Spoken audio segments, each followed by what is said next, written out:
Newly sworn in Alabama Senator Katie Britt is the second youngest woman to ever serve in the chamber. But don't expect a newbie. Britt was a longtime Senate staffer, having served as chief of staff to the man she's now replacing. I sat down with Senator Britt on her goals, what it's like to make the move, and her new role navigating another tricky divide, the Alabama-Auburn rivalry. You've been a staffer on the Hill, so you know Washington, you know these buildings, but what is the difference of walking in with your badge, chief of staff, now you're the senator? To have been here as an intern, and then now to come back and my name be on the door, the gravity of that is pretty remarkable. You know, to have had the opportunity to have learned and to have been here, to have met people, to have built relationships, to have seen things work and then many times not, and now to have a shot to be a part of that, a part of making our nation better and stronger, it's truly the honor of a lifetime. You're replacing somebody who was here for decades. You worked for him. He was very well established. What's that experience like? You know, I think we're seeing it across the nation, that people are ready for new blood.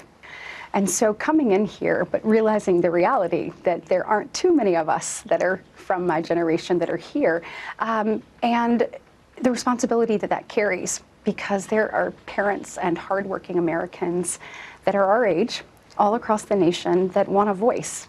In the midst of this, you have school-age children. Yes. How do you manage home and family? And do you think that's a fair question for female lawmakers? Right. Should we be asking that of everybody who's got school-age kids? I do think that we do tend to ask that more of female lawmakers than we do men.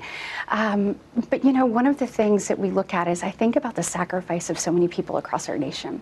And so this is a sacrifice, obviously, for our family to be away, but it pales in comparison to that of our servicemen and women who are gone overseas many times for months on end. You know, some of them never actually having the opportunity to return home. You think about people who are pulling 12-hour shifts or people who are working 2 jobs to make ends meet for their children and be able to provide. And so what it puts in perspective is that everybody across this country has a story, and everybody is giving it their all to make things work. And one of the things we've committed to is FaceTiming. We actually had dinner via FaceTime this week. My daughter and I are doing a daily devotion together, so doing that during FaceTime, being able to talk about that, talk about her day, you know, look at the scripture we're reading, and be able to you know, be that hands-on parent, even though some of it is having to be done virtually.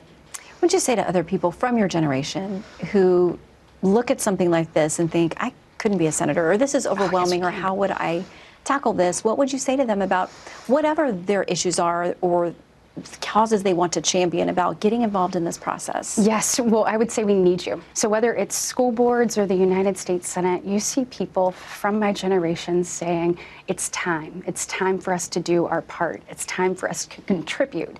It's time for us to be a part of the solution. And so I would say, number one, we need you. And number two, be unafraid to fail. When I got in this race, people said there was no way that we could make this happen. And if you looked at the numbers, you know, you would think they couldn't be wrong on that. But hard work, passion, energy makes a difference. And, you know, God's plan is greater than anything that we have in front of us. Do you get mistaken still for a staffer? Over the course of the last few weeks, almost every time, actually, I have gotten stopped and said, ma'am, may I see your badge? Oh, and then people will say, Senator. And I kid you not, Shannon, I look around, I'm like, who are oh, it's you now. Oh, they're talking about me. So I've got a niece at Alabama. Nice. And I know how divided the state is Yes. when it comes to college football. Absolutely. So is that a tougher chasm to navigate, or is the R&D a tougher one to navigate? Well, the very first week that I was on the campaign, I had somebody walk up to me and say, I am so glad that you're running. You know, we are finally going to have both political parties in the state of Alabama represented. we'll have a former Auburn football coach and the wife of an Alabama football player.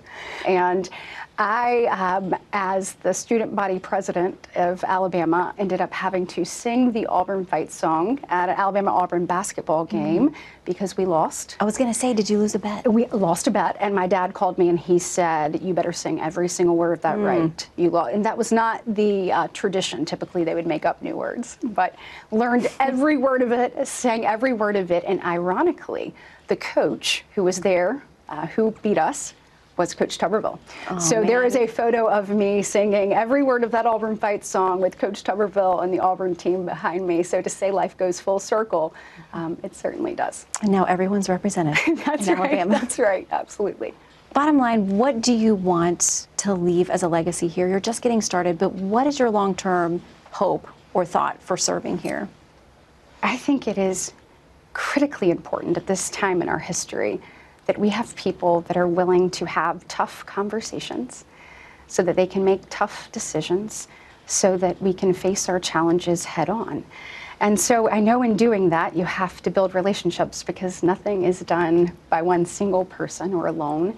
And so building those based on trust and respect is critically important.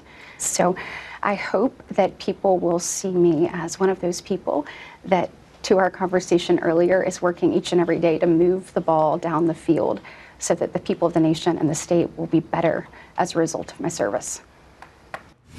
Gotta be careful with those football bets. Up next, a final word. We'll be right back.